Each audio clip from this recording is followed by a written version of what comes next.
basically, as capital markets shifted from an offline world to an online world, technology was the basically principal infrastructure that drove everything. So from 20 years ago, moving from nothing to spreadsheets, from spreadsheets to programs, from programs to being online, and then really where the crux of technology changed things from just being online in a bilateral relationship to building a network online.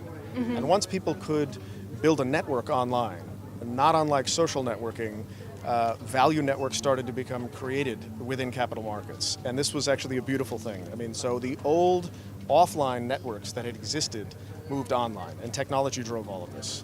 Yes, Mm-hmm. yes. Mm-hmm. Would you say that the technological demands have changed in the past 2-5 years? Oh, absolutely. So demands have changed in terms of the quality of the user experience, the quality of the connectivity amongst the participants, the quality of the availability. I mean, things have to run 24/7 now.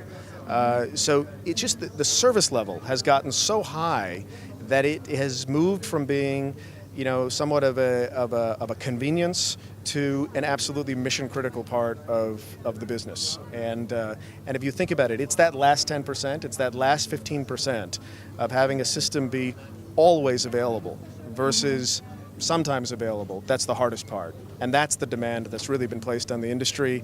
And the good news is the industry has responded really well. And many of the platforms that are out today meet that demand. And that's exactly the reason why all of the business is shifting over to technology platforms. Mm-hmm. And what would you say was the level of, was the role of technology in the situation in the Scandinavian markets? Well, the Scandinavian markets, like all local markets, run it at multiple levels. There is the internal transacting that happens within the local markets themselves, and then there's the interaction between the local markets and what we call the G7 or the broader currency base. So, I don't think Scandinavia was particularly different than any of the other local markets, except the fact that it remained local. So a lot of the EU countries all, harmonized around the euro itself, and some of the Scandinavian markets remained independent. So the idea of the relationship between the Scandinavian currency and the euro, and then the Scandinavian currencies against all of the cross rates, the fact that we can deliver those kinds of prices on a real-time basis and manage the risk on an automated basis really has significantly reduced the cost for people to access that kind of liquidity. So, the benefits in the end are, if you have lower costs of transaction, you have greater amounts of transaction, it increases commerce, it lowers the cost of, doing business for corporations, for everyone else.